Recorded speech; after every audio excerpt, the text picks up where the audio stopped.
The Middle East's poorest country, Yemen, is a nation in crisis. Monday's suicide bombing that killed more than 100 soldiers in the capital Sana'a added to an already unstable security situation. Now it appears Yemen's 3-month-old government can't even afford to feed its own people, as aid agencies say the country's on the brink of a catastrophic food crisis. It's about 10 million people. It's about 44% of the population that are going to bed hungry every night at the moment as a result of the current food insecurity. And about, yes, in some areas, 1 in 3 children in Qaeda, where we're operating, are malnourished, which is the same kind of figures as we got in Somalia. A donors' meeting of the Friends of Yemen gathering in Saudi Arabia Wednesday is bringing some hope, as Yemen's wealthy neighbor to the north has pledged more than $3 billion in aid.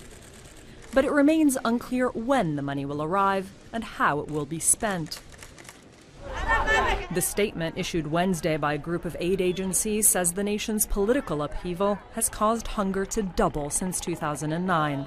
This is a very, very poor, underdeveloped country.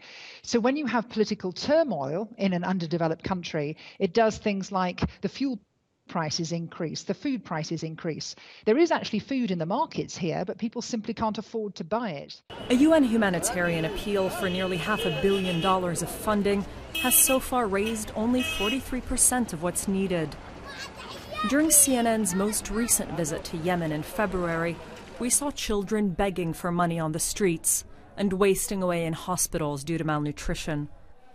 With women especially at risk, the impact of this hunger crisis is expected to be felt for at least a generation. Those girls who are now suffering from severe malnutrition wasting, they will grow up as stunted girls and as stunted women. And those stunted women will deliver stunted and malnourished and very small kids. Aid agencies say the government does have an effective social welfare system, but not enough money to spend on it.